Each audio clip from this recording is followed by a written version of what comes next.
Hello dear students, जो हम अगला सवाल देखने वाले हैं वो है एक्टोकार्पस। ठीक है, अगर पहली बात तो जो इसका वर्ग है फियोफाइसी, जो हम बता चुके हैं, फियोफाइसी में कौन सा आता है, भूरे शैवाल। ठीक है, गण की अगर बात करें तो होगा एक्टोकार्पेलीज। ठीक है, किस गण से बिलोंग करता है ये, एक्टोकार्पेलीज गण से। कुल होगा इसका एक्टोकार्पेसी। ठीक है, अगर हम इसके प्राप्ति स्थानों की बात करें तो लगभग विश्व में हर एक जगह पर पाए जाने वाला ये शैवाल है। ठीक है, यह शीतोष्ण और ध्रुवीय क्षेत्रों में समुद्र के ठंडे जल में ज्यादा पाया जाता है। ठीक है, कहाँ कहाँ मिलेगा, शीतोष्ण जो क्षेत्र है वो, और ध्रुवीय क्षेत्र जो पोल्स होते हैं, हमारा नॉर्थ पोल है, साउथ पोल है, वहां पे ये बहुत ज्यादा देखने को मिलता है। अब पोल पे क्या होती है, समुद्र होता है, मतलब ठंडा जल होता है, बर्फ होती है, तो वहां पे ये आसानी से देखने को मिलता है। प्रशांत तट की अपेक्षा अटलांटिक तट पर अधिक मिलता है। अटलांटिक तट जो है वहां पे अधिक ठंड मिलती है। ठीक है, जिसके कारण ये यहाँ पे ज्यादा देखने को मिलता है। अगर हम भारत की बात करें तो भारत में ये कहाँ मिलेंगे, समुद्री तट पर, समुद्री पौधों अथवा पथरीली चट्टानों पर। जो समुद्री तट है वहां पे मिलेंगे, समुद्री पौधों के रूप में कहाँ मिलेंगे, जो समुद्र में चट्टाने होती है, पत्थर होते हैं, उन पर चिपके हुए पाए जाते हैं। ठीक है भाई, अब इनके लिए जो एक विशेष बात है वो क्या है, ये अधिपादपीय, मतलब कि पादपों के ऊपर रहने वाले। ठीक है, अधि जानता हूं मतलब जंतुओं के ऊपर रहने वाले, लाइक जैसे है ना मछलियों वगैरह के ऊपर रहते हैं। ठीक है, और अंतःपादपीय, अंतः आ गया इसका मतलब पौधों के अंदर भी ये रह सकते हैं। थैलस संरचना, अगर हम इसकी थैलस संरचना की बात करें तो क्या होगा, ये एक विषम तंतु की शैवाल है। विषम तंतु का मतलब क्या होता है, इसका जो शैवाल तंतु होता है वो लगभग दो अलग अलग भागों में बटा होता है। ठीक है, मतलब कि जो शैवाल तंतु है वो भी दो प्रकार का हो सकता है।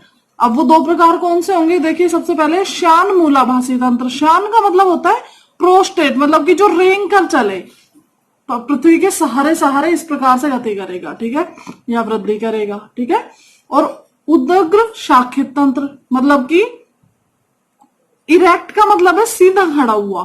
ठीक है, तो जो मूलाभासी तंत्र है वो तो कैसा होगा, शान होगा, प्रोस्ट्रेट होगा, और उदग्र जो शाखित तंत्र है वो कैसा होगा, बाकी का जो ऊपर का सिस्टम है वो कैसा होगा, इरेक्ट होगा, मतलब कि हवा में सीधा खड़ा हुआ होगा।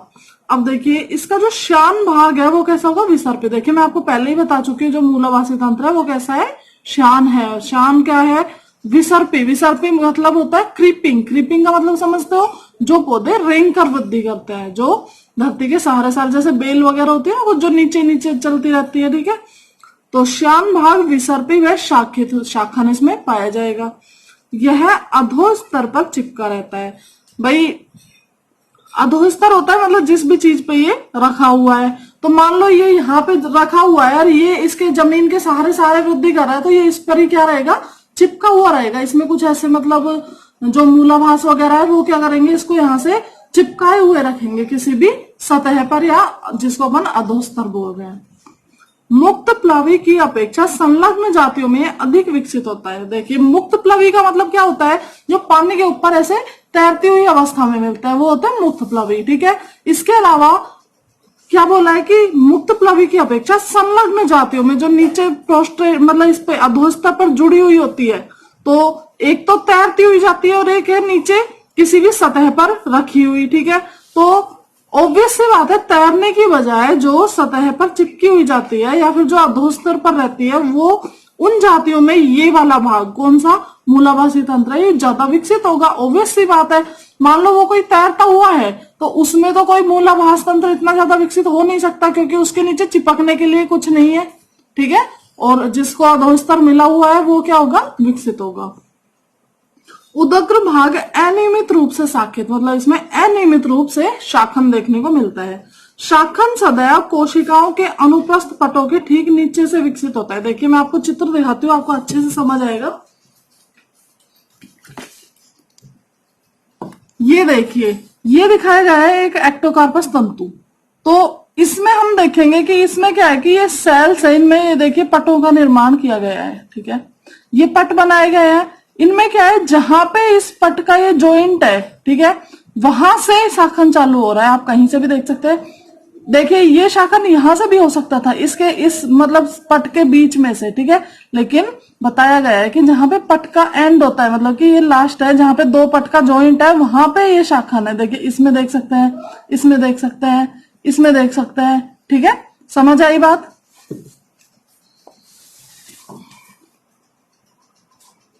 आगे देखिए, कोशिकाओं के अनुप्रस्थ पटों के ठीक नीचे से। आगे देखेंगे,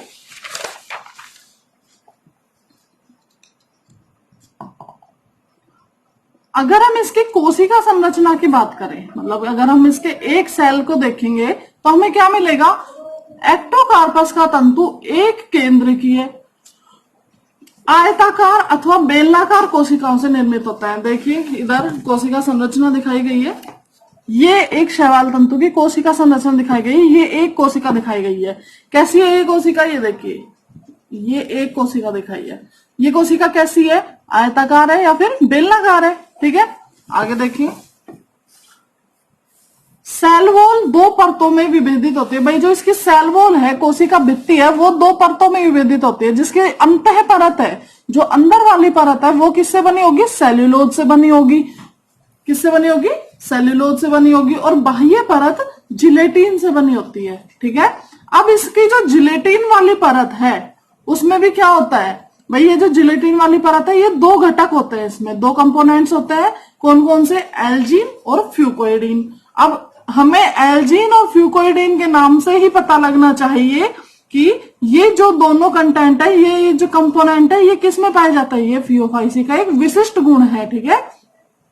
फियोफाइसी वर्ग में क्या मिलते हैं, ये स्पेशली मतलब विशिष्ट तौर पे ये देखने को मिलते हैं। तो इनकी उपस्थिति के कारण ही हम बोल सकते हैं कि भाई ये मेंबर किसका है, फियोफाइसी का है।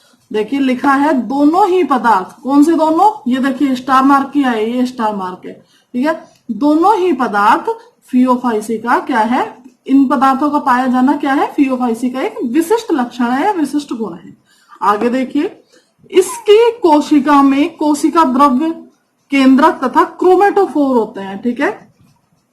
कोशिका द्रव्य मिलेगा, केंद्रक मिलेगा और क्रोमेटोफोर मिलेगा। देखिए चित्र में दिखाएंगे, इस वाले सेल स्ट्रक्चर की हम बात करेंगे तो देखिए, ये जो डॉटेड दिख रहा है आपको, इसमें पूरी सेल में ये जो डॉटेड दिख रहा है, वो क्या है, साइटोप्लाज्म है, मतलब कि कोशिका द्रव्य है, ठीक है। आगे ये बीच में सेंटर में आप देख सकते हैं, ये क्या है, न्यूक्लियस मतलब कि केंद्रक है। और क्रोमेटोफोर, ये जो आपको दिख रही है ये संरचना, ये क्या है, पूरा क्रोमेटोफोर है।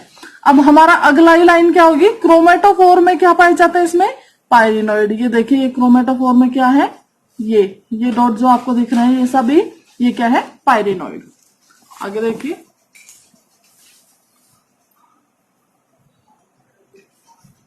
अब क्या है कि भाई ठीक है, हमने पढ़ लिया है कि कोशिका में क्या मिलेगा, साइटोप्लाज्म मिलेगा, न्यूक्लियस मिलेगा और क्रोमेटोफोर मिलेंगे। अब क्या है कि अलग अलग जातियों में इनकी संख्या, भाई कितने न्यूक्लियस है और ये जो क्रोमेटोफोरों की संख्या, ये सब अलग अलग मिलेगी, ठीक है। तो क्या होगा कि अलग अलग जातियों में इनकी संख्या, आकार अलग अलग हो सकता है। प्रत्येक क्रोमेटोफोर में उभरा हुआ पायरिनोइड, जो कि अभी दिखाया चित्र में, क्या है, प्रत्येक क्रोमेटोफोर में उभरा हुआ क्या पाया जाता है, पायरिनोइड पाया जाता है। अब देखिए, हम इसके पिगमेंट्स की बात करें, वर्णकों की बात करेंगे तो क्या होगा, देखिए कि क्लोरोफिल ए, इसके अलावा क्लोरोफिल सी, कैरोटीन और जैंथोफिल, ठीक है।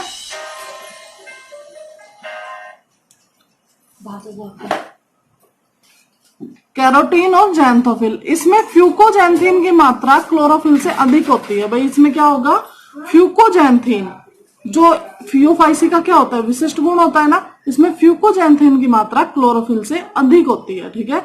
अब चूंकि इसमें फ्यूकोजैंथीन ज्यादा है और क्लोरोफिल कम है, तो क्या कह सकते हैं कि भाई इसका जो हरा कलर है वो किसके द्वारा, फ्यूकोजैंथीन के द्वारा दबा दिया जाता है। इसका मतलब ये दिखने में कैसे रहेंगे, पीले भूरे रहेंगे, जिससे क्या है, क्लोरोफिल का हरा रंग छिप जाता है, वह फ्यूकोजैंथीन का भूरा रंग दिखाई देने लगता है, ठीक है। चूंकि फ्यूकोजैंथीन ज्यादा है तो कैसे दिखाई देगा, अपीयरेंस इसकी कैसी होगी, भूरे रंग की होगी। इसके जो साइटोप्लाज्म होता है, ठीक है, साइटोप्लाज्म में एक स्पेशल फीचर क्या है इसका, एक्टोकार्पस का, इसके जो साइटोप्लाज्म होता है उसमें क्या होता है, विशिष्ट पॉलीफिनोल युक्त रिक्तिका, जो वैक्यूल है वो कैसी होती है, पॉलीफिनोल युक्त रिक्तिका पाई जाती है। और इनको क्या बोलते हैं, हम फाइसोड बोलते हैं, क्या बोलते हैं, फाइसोड, ठीक है। और संभवतः ऐसा माना जाता है कि जब पता लगाया गया वैज्ञानिकों के द्वारा, तो ऐसा माना जाता है कि ये जो फाइसोड है वो किसकी तरह काम करती है, लाइसोसोम की तरह काम करती है। मतलब इसके कोशिका के अंदर पाचन संबंधी एक्टिविटी के लिए ये काम में आती है। ठीक है, इसके अलैंगिक जनन की बात करते हैं हम अगली वीडियो में। Thank you.